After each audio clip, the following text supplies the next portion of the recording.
Tapi malam 1000 kali malam baru ni saya tengok orang beratur minum itu pakai kebiak putih tapi pegang cucu seorang, seolah-olah dia sudah mengajar anak dia, cucu dia untuk beli nombor itu. Tuan-tuan dan puan yang dihormati sekalian, yang kelima, untuk menjadi seorang bapa yang cemerlang, ibu yang cemerlang, insya-Allah lahir anak-anak yang cemerlang, ibu yang sentiasa hadir majlis ilmu seumpama ini. Saya tengok daripada atas pentas ini tak ada seorang yang balik walaupun bukan Ustaz Kaji yang ceramah. Syabas dan tahniah kepada tuan-tuan, walaupun kecewa tapi tahan dulu juga sebab tuan-tuan datang ikhlaslah untuk ilmu. Sebab tu tuan-tuan boleh dengar ceramah saya pada awal, adik-adik boleh dengar ceramah saya pada awal. Kerana apa? Ceramah saya tidak menghentikan orang, ceramah saya tidak menghina orang, tidak maki hamun orang, dan ceramah saya tidak langsung mengelirukan tuan-tuan. Baru ni yang ada tanya pun saya Haji nak tanya sikit boleh? Tanya pun jadikan Ustaz, ada Ustaz mengajar atau datang surau saya, Ustaz apa saya tanya dia? Adalah Ustaz tu apa dia ajar makcik tadi? Dia ajar Ustaz paling pelik hari ni saya dapat tengok. Dia ajar tu, dia kata orang perempuan tak pakai baju dalam ketika sembahyangnya tidak sah. Keliru tuan-tuan. Tiba-tiba makcik itu menangis. Kenapa makcik menangis? Ustaz tu kata kalau sembahyang daripada dulu tak pakai baju dalam, kakak kena kapok lagi. Kesian makcik tu. Kenapa pakcik menangis? Makcik dah 20 tahun tak pakai baju dalam. Makcik tak lama nak kapok lagi. Nangis makcik tu. Mana ada dalam ilmu fiqh tak pakai baju dalam tak sah sembahyang? Mana ada? Tapi ustaz dia mengelirukan. Saya kata kerak makcik, sah makcik, tak perlu gambar makcik, tak perlu gambar. Saya tanya makcik tu, kenapa makcik ustaz tu kata tak sah? Sebab kalau tak pakai baju dalam, ustaz tu kata akan ada pergerakan lebih 3 kali. Tak faham, tak faham. Kalau kata Allah tu tak ada, pergerakan akan berlaku lebih 3 kali masa rokok, masa sujud. Tak sah dah semayang. Oh ya Allah ya Tuhan, tak ada dalam Islam, tak ada macam tu makcik. Jadi sah lah Ustaz, sah. Tak perlu kangkok, ya tak perlu kangkok. Saya ni jahat tuan-tuan. Saya tanya makcik, kenapa makcik tak pakai baju dalam? Dia jawab dah enteng. Tak pakai pun tak apa, dan elpen tak ada dah. Dulu masa muda-muda memanglah macam nasi lemak dia pun semua. Saya pun nak kira juga. Terima kasih lah bila Ustaz kata tak perlu rokok. Terima kasih lah Ustaz. Tak jadi menangis. Ambil kita turun lah, tak jadi menangis. Dia pun nak pergi, saya panggil dia balik. Makcik lagi lah dulu. Ada apa lagi Ustaz? Boleh tak makcik tanya dia, Ustaz tu mengajar dia lagi, minggu depan dia main. Boleh tak makcik tanya dia, tanya apa? Orang jangan kalau tak pakai seluar dalam. Cuba tanya dia balik, sah kan tak sah? Boy, pandai-pandai dia pengajar orang kata tak pakai baju dalam tak sah. Besok makcik tanya dia, orang jantan tak pakai seluar dalam sah kan tak sah? Kenapa Ustaz so tanya lagu tu? Orang jantan makcik, kalau tak pakai seluar dalam lagi banyak pergerakan. Kalau ikut lagi tak sah. Imam-imam kampung kita tak pakai jubah ni, imam di masjid kita bukan pakai seluar dalam. Tak jadi saya jawab tengok.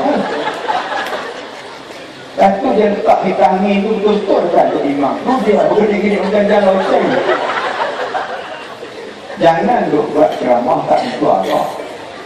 Kita tak wajib datang dengan ceramah. Kalau ceramah itu untuk menghentam orang, untuk maki hamun orang, untuk kita keliru. Tak keliru. Kita nak dengar ceramah-ceramah yang macam ni. Anak-anak boleh dengar ceramah saya sampai habis ni tuan-tuan. Kenapa?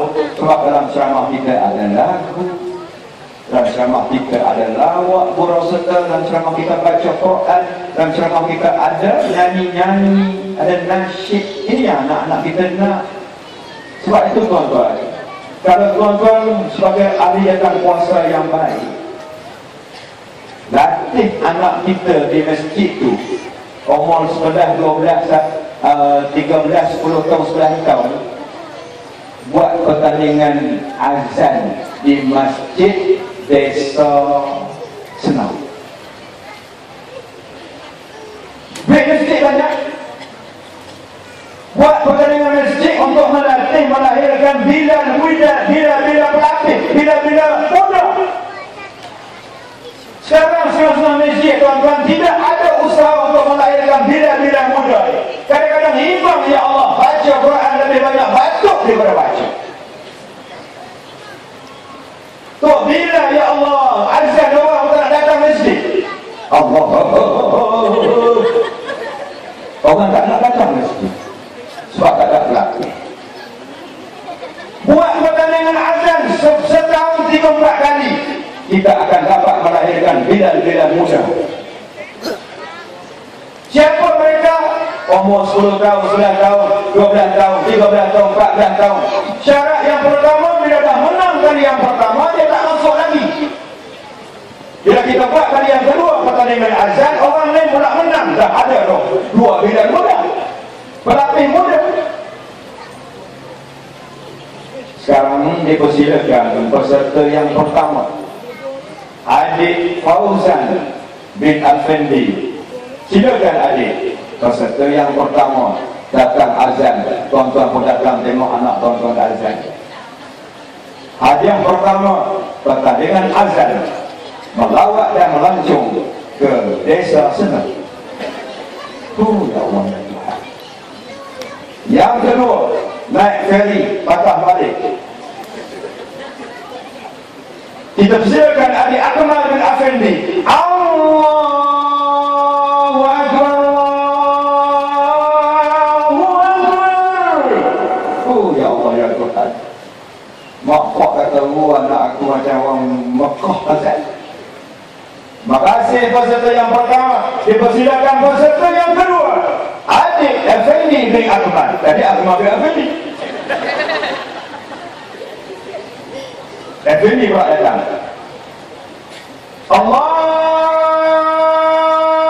Akbar, Allahu Akbar, Allahu Akbar. Pengurusi kita kain itu tak kena raya. Senang tuan-tuan. Dan bila mereka dah masuk pertandingan azan, jangan biarkan mereka ini begitu saja. Kita latih mereka ini dalam satu kumpulan tim. Bawa mereka melawat masjid negeri, bawa mereka melawat jabatan pendidikan, bawa mereka melawat tempat-tempat tahfiz. Anak-anak muda ni, bakal-bakal bilal muda. Siapa buat masjid? Surah buat, sekolah buat. Sesekali bawa rombongan pergi tengok pusat Islam, pergi tengok Darul Quran, pusat tahfiz, bagi semangat kepada mereka. Dan tuan-tuan boleh tumbuh mereka ini tim Mahdi Mayat. Adik-adik, takut tak mayat? Takut tak orang mati? Mandi mayat adik-adik tak susah je adik. Paling mudah mandi mayat. Kalau kita nak ngerengkan mayat, dia tak akan tengok kita balik. Apa ni? Itu hantu maklimah balik rumah. Tak ada. Kita ngereng, dia akan ikut ngereng. Berbanding dengan akak-akak nak mandi baby dalam lesen di rumah, lebih teruk daripada mandi. Baby mandi dalam lesen akak-akak susah. Umur 5, 6 bulan, 7 bulan, duduk dalam lesen, duduk tepuk-tepuk air. Dan sekali duduk masuk dalam bilik air. Dalam lesen masuk. Duk main tepuk-tepuk dengan anak baby lagi. Tapi mandi mayat tak susah, cukup. Bila mereka ni dah 40 tahun, 13 tahun, kita minta jabatan pendidikan ataupun Ustaz Syafuddin Yahya sponsorkan baju tulis di belakang geng mandi mayat. Oh ya Allah ya Tuhan. Bila mereka cuba masuk kumpulan Mak Rodi dan mereka 10 orang duduk di depan geng mandi mayat, geng mandi mayat, geng mandi mayat, hak belakang kata kita cancel hari ini, geng mandi mayat di depan. Hari ini kita tidak bagi peluang kepada anak-anak muda kita untuk berkecimpung dalam bidang-bidang dakwah seumpama ini. Di masjid kita tak lantik mereka sesekali, minta mereka jadi bidak di masjid. Apa salah? Budak-budak umur 10 tahun, 12 tahun duk main mikrofon di masjid. Jangan marah. Seorang yang jaga kuasa masjid yang baik, seorang bidan masjid yang baik, seorang pengurusi masjid yang baik, bila tengok 3-4 orang duk main mikrofon pukul 10 pagi, tengok-tengok bila datang. Kalau bila tu baik, dia tanya, ni nama apa? Saya nama Ahmad. Ni Fauzan, ni Fauzi. Kenapa main mikrofon tak baik? Ni masjid, orang dengar tak elok. Sajalah pakcik, sonok-sonok pakcik. Tak boleh macam tu. Okeylah macam ni lah. Fauzan, Fauzi, kamu bertiga ni siapa yang sedap azan? Kata Fauzan, Fauzi pakcik. Okeylah Fauzi, nanti Zuhur nanti pakcik minta Fauzi datang azan. Boleh? Azan Zuhur. Inilah seorang bila jawatan kuasa yang baik. Bagi peluang pada anak-anak muda. Fauzi datang nanti Zuhur, Fauzi azan. Boleh? Saya tak pandai cik. Boleh? Boleh. Pakcik bagi RM10. Nak latih budak-budak ni? Bila ada jawatan kuasa bagi RM10 dekat Fauzi untuk azan Zuhur, mana ada masjid memberi peluang pada anak-anak muda yang sedemikian rupa? Sedangkan Fauzi memang suaranya sedap. Fauzi ni balik ke rumah, tuan-tuan dia beritahu dekat mak dia, mak tadi mak kan cik, bila masjid tu mak dia suruh Fauzi azan Zuhur mak. Mak dia nama Tipah. Kata mak dia, mak dah lama tertipu. Tipah tertipu. Betul ke kamu ni Fauzi? Betul mak, dia nak bagi RM10 mak. Seorang mak begitu gembira bila anaknya diberi penghormatan. Dia tak akan duduk diam mak ni, dia telefon bapak dia. Bang balik bang, abang kat mana ni? Ni aku dengar minum air ketum. Ada apa telefon ni? Bang balik bang, anak kita bang, anak kita kenapa balik bang? Bawa anak pergi masjid Zuhur, anak kita kena azan Zuhur, tak bila suruh. Ya ke? Minum air ketum sanggup balik sebab nak bawa anak pergi masjid. Sebenarnya dia tak pernah datang masjid pak dia. Tapi bila anaknya diberi penghormatan untuk azan di masjid tuan-tuan, dia bawa anaknya naik motor. Dan Fauzi tadi, dia ada anak, dia ada kawan-kawan dia, 5-6 orang kawan-kawan sebaya dengan dia. Dia akan hantar mesej, hello bro, aku azan Zuhur, jom kita pergi masjid sekali, ramai-ramai. Kawan Fauzi 10 orang datang naik dengan basikal, berlari basikal nak tengok Fauzi azan di masjid. Kita lantik anak-anak muda kita datang ke masjid. Anak-anak kita tuan-tuan yang ada bakat, tengok nasyid tadi ni, Masya Allah, suara yang cukup sedap. Nyanyi lagu Ya Hanana, Ya Hanana, Ya Hanana, Ya Hanana. Baru ni seorang tuk umur 70 tahun, dia buatkan cucu dia bukan Ya Hanana, Ya Banana, Ya Banana, Ya Banana. Tuk dia ni pada, tuk dia kata apa ni Ya Banana tu pisang. Ya Hanana, oh Ya Hanana, Ya Hanana. Oh seronoknya ya Allah ya Tuhan. Tuan-tuan dan puan yang dirahmati sekalian, sebab tu saya kata menuntut ilmu insya-Allah akan melahirkan ibu bapa cemerlang, akan turun kepada anak-anak juga, anak-anak yang cemerlang, berkat daripada mak bapak datang menuntut ilmu. Tuan-tuan ingat datang senang ke malam? Tuhan nak lantik seseorang datang dengar majlis ilmu ni bukan senang, tuan-tuan. Banyak rintangan tuan-tuan nak datang, tapi Tuhan pilih tuan-tuan berada dalam majlis ilmu. Nabi dah sebut dah, orang yang datang majlis ilmu, dosa mereka diampunkan oleh Allah. Malah kata Nabi, bukan saja dosa mereka diampunkan oleh Allah, mak bapak tuan-tuan juga dosa mereka diampunkan oleh Allah.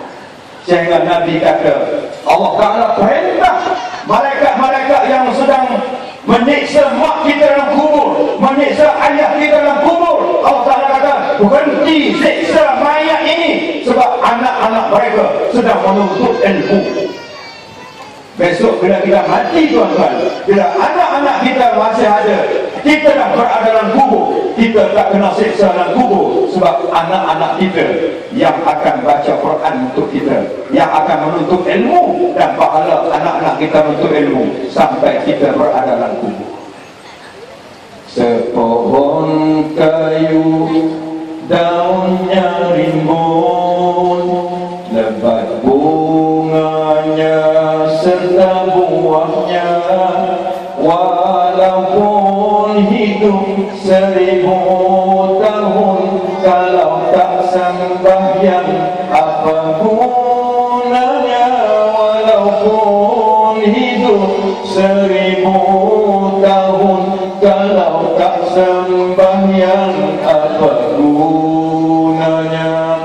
Yang keenam, nak jadi bapa yang cemerlang, turun kepada anak-anak cemerlang, hidupkan solat berjemaah di rumah bersama anak isteri. Selepas kita salam, kita pegang tangan, bersalam dengan suami, bersalam dengan anak. Anak-anak cium tangan mak bapak, timbullah permata hati. Kita jarang solat, berjemaah di rumah. Kenapa kita tak buat? Hasil daripada pertemuan kita pada malam ini, tuan-tuan, buatlah sunnah Rasul, sembahyang berjemaah. Suami isteri bila berpegang-pegang tangan, akan gugurlah dosa, keluarlah dosa melalui celah-celah jari. Saya ulang balik, isteri dan suami pegang tangan, suami isteri pegang tangan, dosa suami isteri akan keluar melalui celah-celah jari. Balik lagi, kalau tuan-tuan datang dengan suami yang kakak, praktik terus benda ni, praktikal.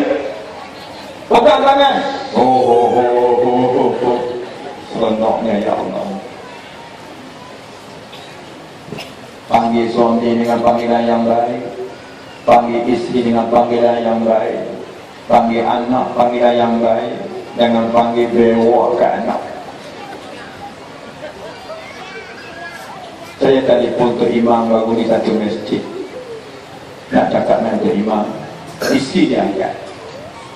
Ni siapa? Ni Ustaz Najimuddin. Oh, Ustaz nak cakap dengan siapa? Nak cakap dengan Tok Imam lah.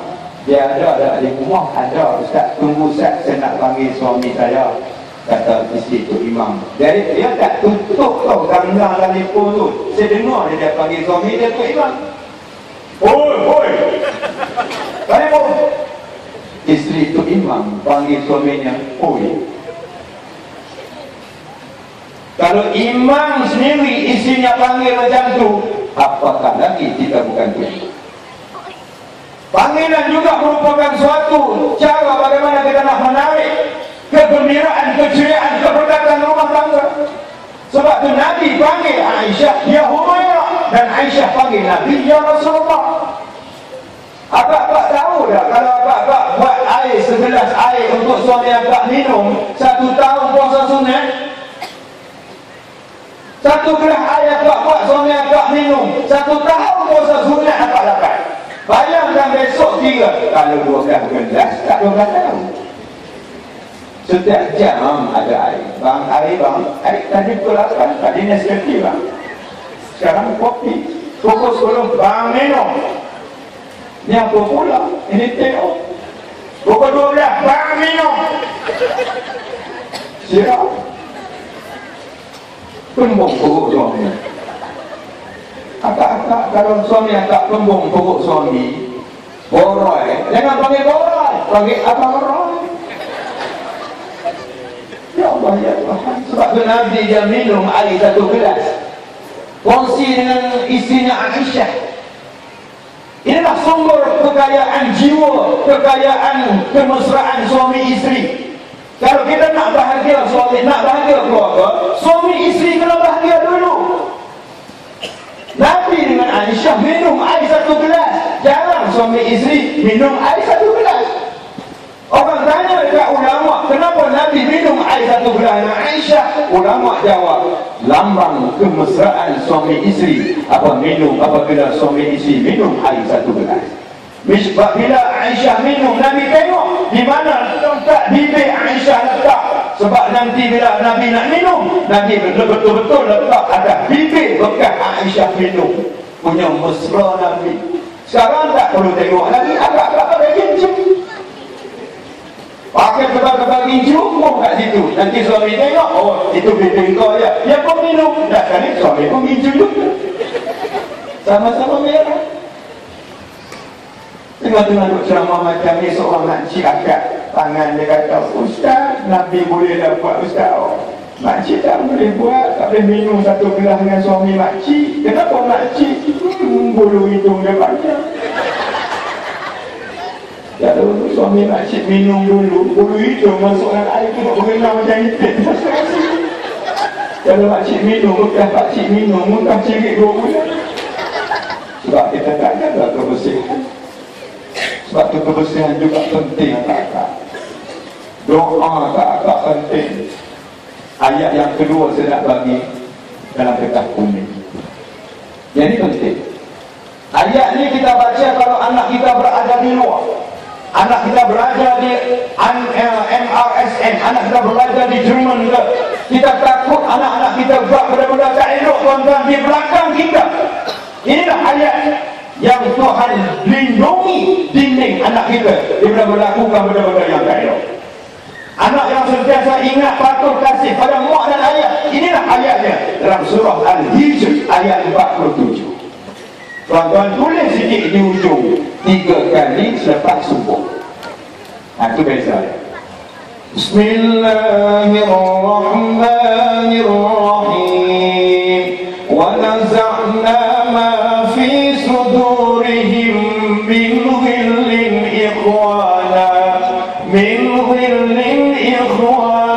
ala sururin mutaqabilin. 3 kali lepas subuh, insya-Allah anak-anak kita akan sayang, hormat dan tak buat benda-benda tak elok di luar kita, di luar pandangan kita. Dan ayat yang ketiga saya nak bagi ijazah pada tuan-tuan pada malam ni, bagaimana cara kita nak buat air penawar. Orang Penang kata air penawar. Tu yang ketiga. Apa cara kita nak buat? Kita ambil air mineral, buka botol atau buka dia punya tudung, buka dia punya tutup, berada di hadapan kita menghadap kiblat. Sebelum kita baca kaedah tersebut, niat apa sebab aku nak buat air penawar ni. Tadi saya tengok ada adik-adik kita edar air. Kalau tuan-tuan boleh, ada lagi air tersebut, tolong buka dan letak di ribu tuan-tuan. Makna otomatik tuan-tuan dah buat. Sama-sama kita buat. Dan saya minta tuan-tuan juga tolong niatkan kepada air 30 juzuk di belakang sana, yang kita akan bawa ke Johor. Kalau baki lebih, kita akan bawa ke Johor. Saya ingat tuan-tuan tak ramai, kami bawa sikit je, tak banyak kami bawa di belakang. Sampai dekat dia dapat lah, sampai cepat dia dapat. Harganya RM20, tapi diberi percuma satu. Tuan-tuan nak kismis ke, tuan-tuan nak air 37. Selagi stok masih ada. Perlu buka botol yang ada di hadapan tuan-tuan. Cepat, mau nak bagi ke buka tudung. Tidak ada manusia tidak ada penyakit. Semua manusia ada penyakit, tak besar kecil. Jadi mulai selepas saya bagi ijazah ni, tuan-tuan sendiri boleh buat, mak ayah sendiri boleh buat. Tak perlu lagi datang jumpa ustaz, datang jumpa tok imam, suruh buat air penawar. Tuan-tuan sendiri boleh buat. Dengar elok, sebelum tuan-tuan baca kaedah ni, niatkan apa sebab kita minta berkat Al-Fatihah dan selawat syifa. Kita sendiri sakit ke, anak kita sakit ke, suami kita sakit ke, niat apa yang tuan-tuan nak minta. Bila dah ready semuanya, tuan-tuan mula dengan Al-Fatihah. Menghadap kiblat ni, tak ada wuduk pun tak pun, pakaian kita sopan. Bismillahirrahmanirrahim. Alhamdulillahi Rabbil Alamin. Ar-Rahmanir-Rahim. Maliki Yawmiddin. Iyyaka na'budu wa iyyaka nasta'in. Ihdinas siratal mustaqim. Siratal ladzina an'amta 'alaihim ghairil maghdubi 'alaihim waladdallin.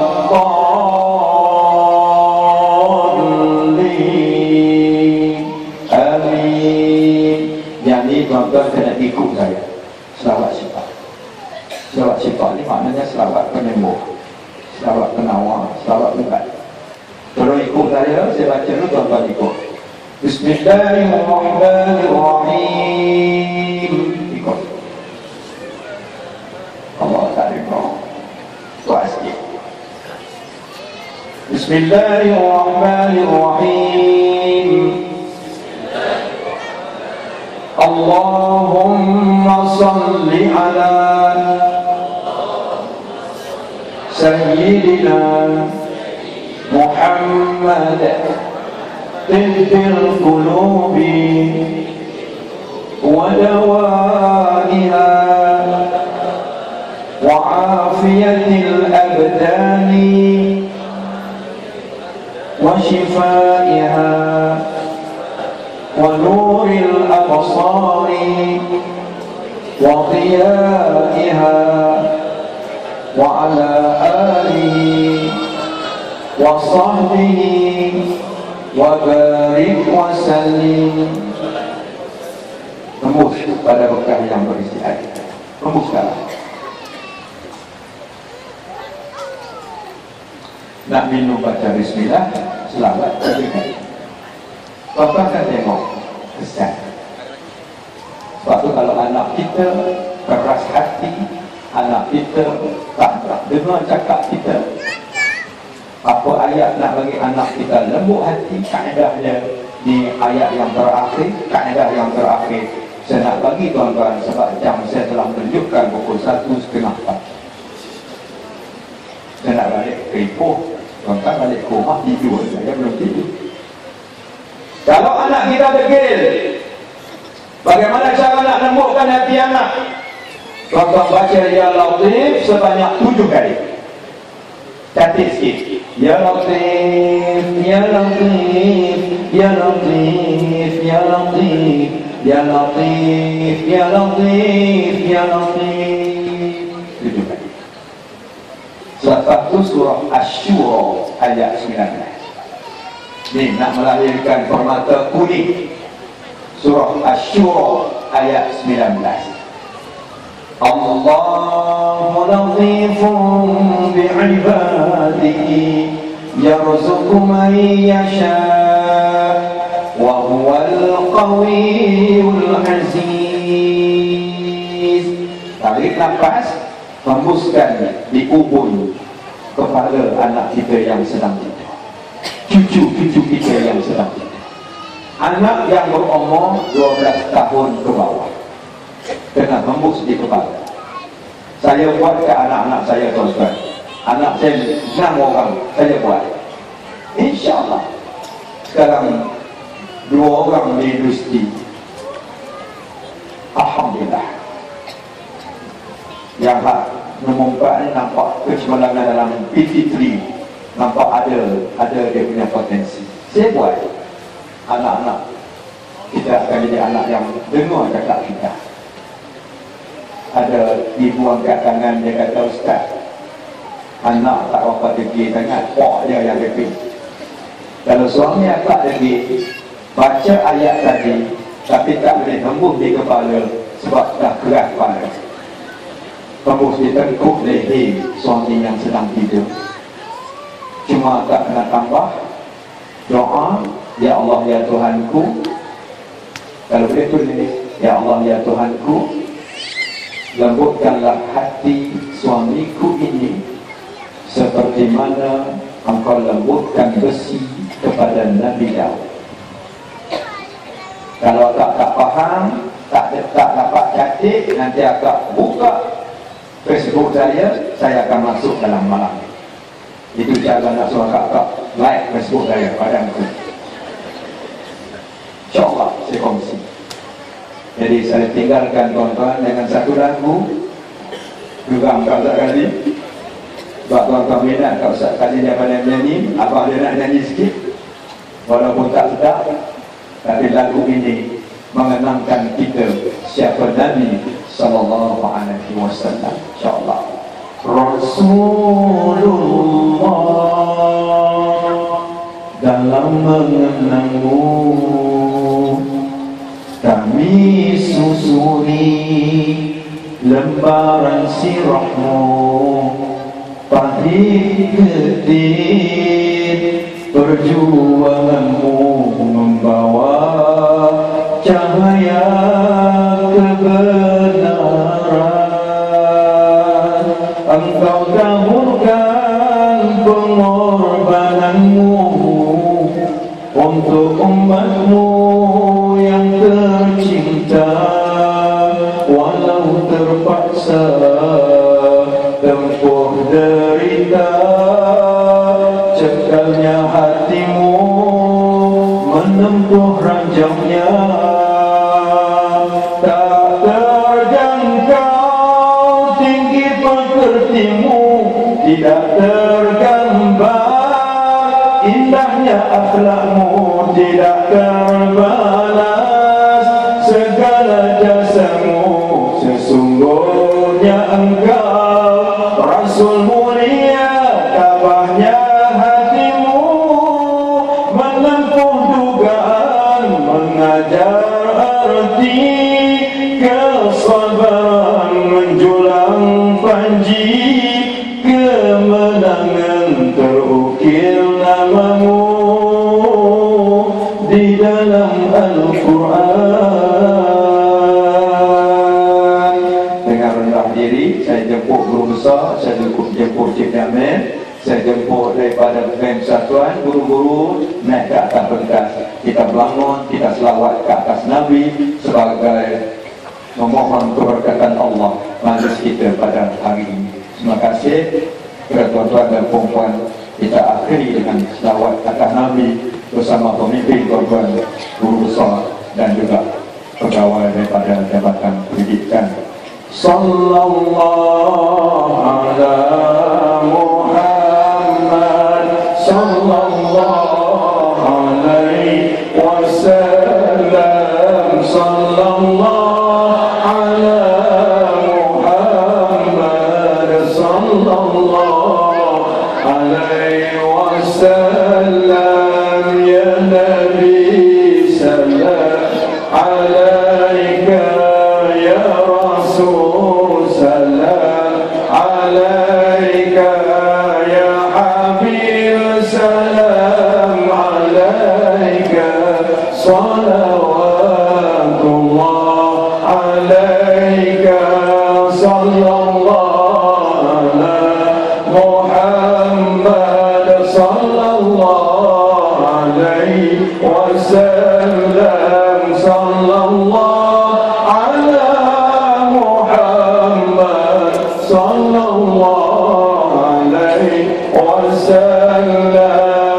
Anta syamsun, anta badrun, anta nurun fawqa nuri, anta iksirun mali, anta misbahu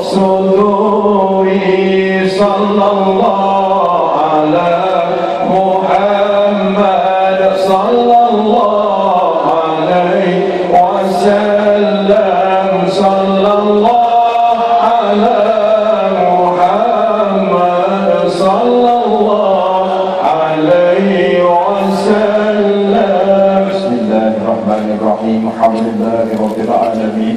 Wassalatu wassalamu ala asyrafil anbiya wal mursalin wa ala alihi wa sahbihi ajma'in. Allahumma inna nas'aluka ridhaka wal jannah wa na'udzu bika min sakhatika wan nar. Allahumma innaka 'afuwwun karimun tuhibbul 'afwa fa'fu 'anna wa 'an walidina wa li jami'il muslimina wal muslimat bi rahmatika ya arhamar rahimin. Allahumma ya Allah, Engkau berkatilah pertemuan kami pada malam ini ya Allah. Engkau jadikanlah anak-anak kami anak yang saleh dan anak-anak yang salehah ya Allah. Kurniakanlah kepada kami keluarga yang bahagia ya Allah, keluarga jannah di dunia dan di hari akhirat. Ya Allah ya Tuhan, bagilah anak kami berjaya di sekolah ini ya Allah. Rabbana la tuzigh qulubana ba'da idh hadaytana wa hab lana min ladunka rahmah innaka antal wahhab. Rabbana atina fid dunya hasanah wa fil akhirati hasanah wa qina adzaban nar. Wa sallallahu ala sayyidina Muhammadin wa ala alihi wa sahbihi ajma'in. Walhamdulillahi rabbil alamin wa billahi taufiq wal hidayah. Assalamualaikum warahmatullahi wabarakatuh.